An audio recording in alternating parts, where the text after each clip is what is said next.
Welcome back to the Compressor Guru. You know, folks, it is back to school time. It's August here in central Pennsylvania, and all our kids are getting ready to go back to school and learn. So today, the Guru is going to give you a lesson in vocabulary, so you're ready to go back to work. And now, here's the Compressor Guru. Thank you, camera wife. Not what I asked for from the introduction. She does what she wants, folks. Guys, I get calls every day. Since we've started this channel, we've got hundreds of new customers from all over the country and the world, but mostly US. And I got a call the other day, and the gentleman said, "Hey, I'm having a problem with the pop-off." This is what he called a pop-off. Does it pop off? No. Is it a pop-off? No. What is it? It's a check valve. And I often get phone calls, and the guy says, "I need a new regulator." Is that a regulator? This is a pressure switch. Now, I can kind of understand how guys look at this and go, "That's a regulator," because it kind of looks like the old-fashioned regulator on automobiles when they had a regulator that governed the Turn it around so I can see more sides. voltage the generator or alternator was putting out. But this is a pressure switch. So we're going to have lessons today. Check valve. This screws into the tank. The line from the compressor goes into the top of it. And sometimes you have pop-offs go into the side of it. So there is a pop-off. No. Okay. The guy sent it in to me, and it had no pop-off on it. No, you said you just screwed a pop-off into it. So that other thing is called a pop-off. It's a pop-off or a safety valve. Okay. And we'll get to that. No But wonder he's confused. killing me. This is a check valve. It goes screwed into the tank, and the line from the compressor goes to it. There may be a copper tube going to the pressure switch or another unloader type mechanism, and you may have a safety valve or a pop-off screwed into it. But this is a check valve. Moving on.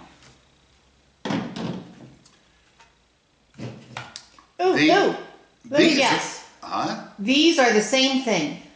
These are the same thing, two different brands. Two different colors. And they do the same thing. Gracie, give me a minute.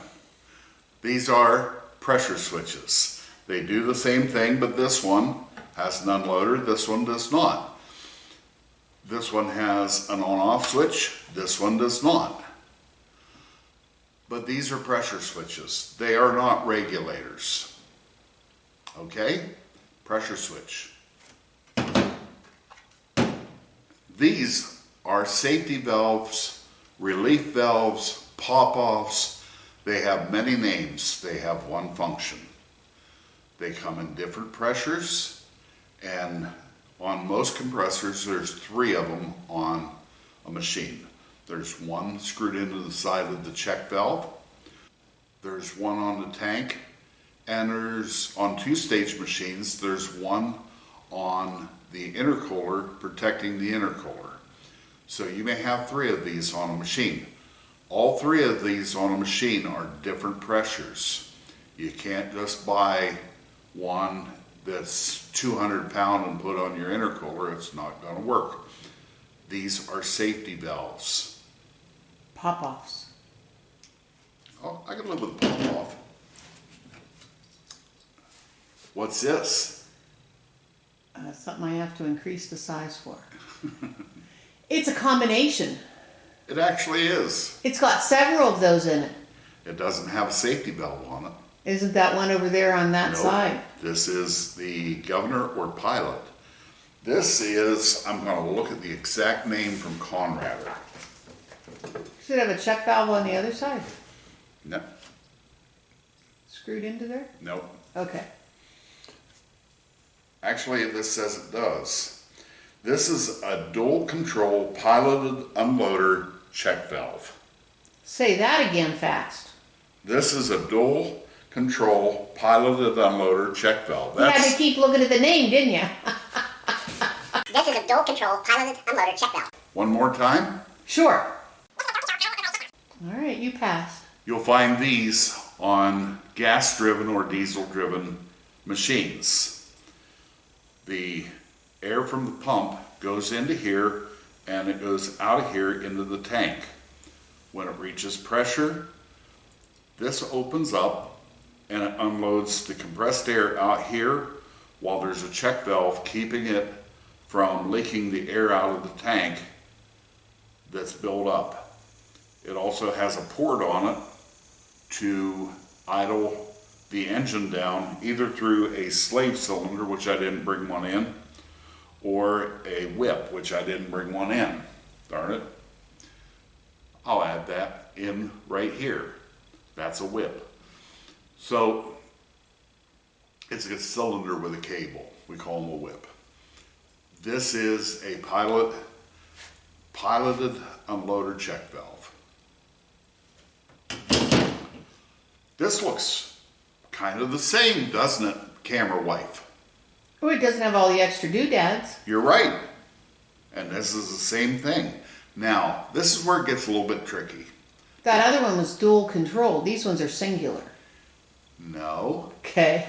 Nice try, though. They can be singular or dual control, but it depends how they're plumbed in. This is an Ingersoll, and Ingersoll calls these an aux valve.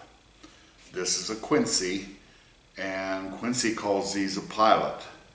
There's another company out there that calls them a governor. In any event, these, when your compressor reaches pressure, these are used with head unloaders on your compressor. When your compressor gets to full pressure, that opens up and sends air from this port to your head unloaders, and it unloads and freewheels. And then when the air in the tank drops down, this closes, stops the air from going up, and the machine starts pumping.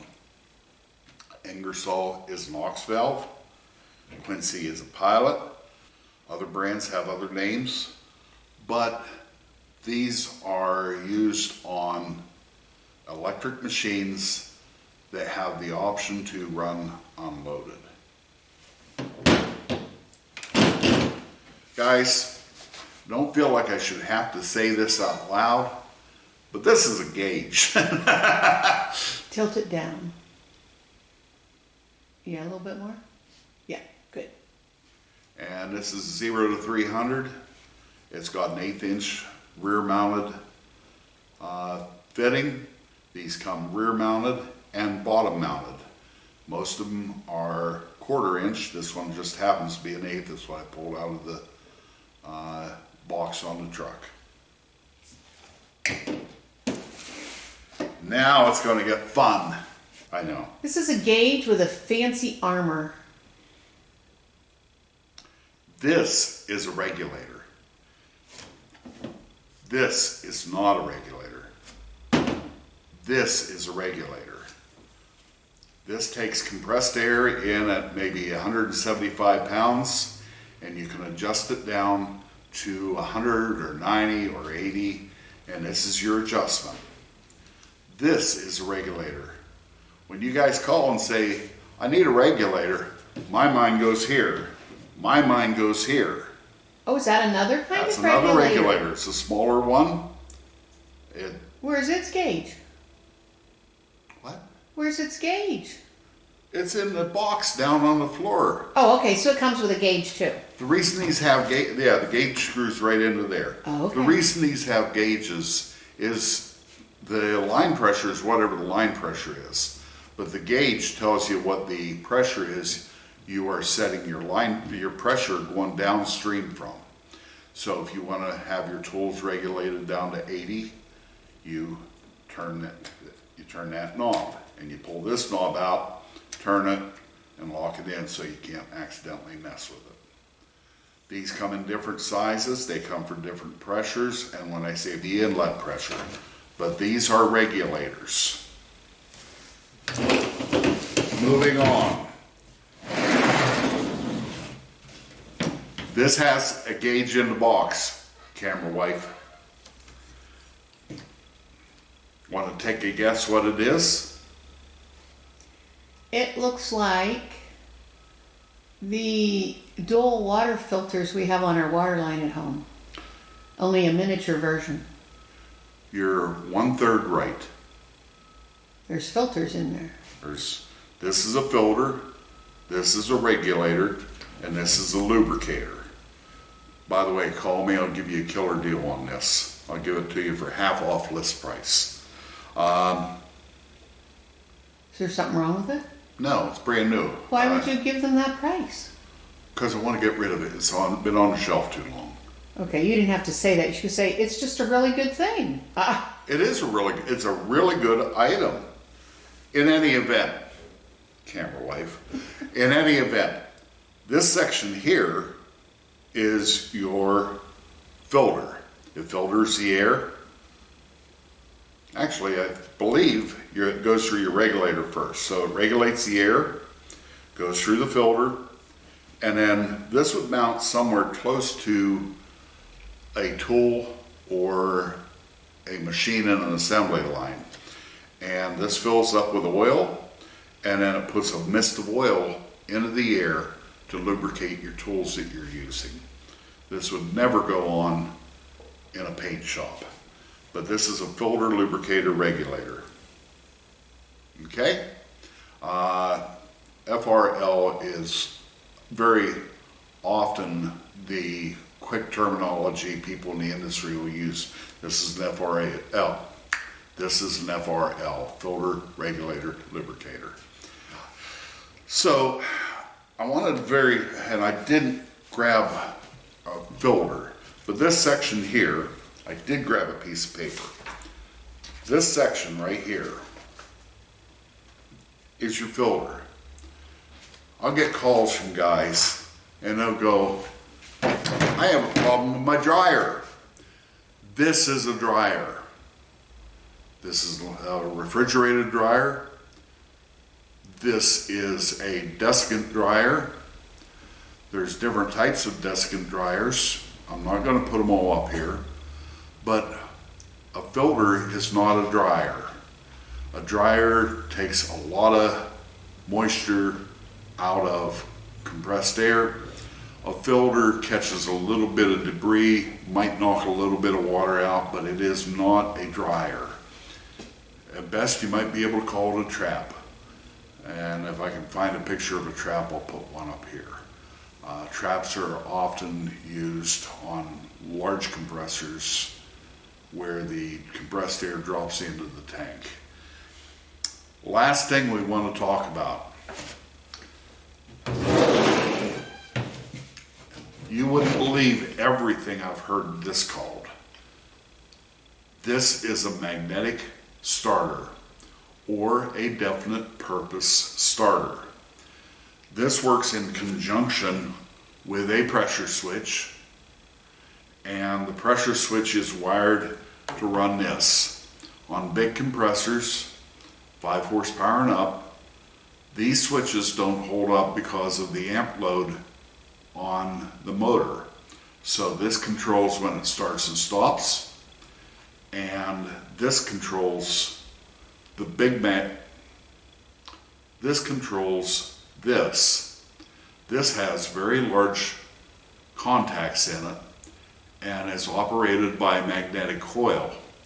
When this switch closes, it energizes the coil, and this switch closes and it turns on your compressor. So if they go, yeah, I got a box on the wall, that box on the wall, if it's not a knife switch to turn your machine on, if it has a reset button, there it is. If it has a reset button, this is a magnetic starter or a definite purpose starter. Guys, today's episode is selfishly for me. I get so many phone calls Hey, my regulator's going bad. Or my pop-off isn't working right. This is your pop-off. That's a pressure switch. Guys, we're doing a terminology lesson here for parts to help you communicate with me. We sell all these stuff. Everything here on the table is in inventory, plus hundreds of more parts.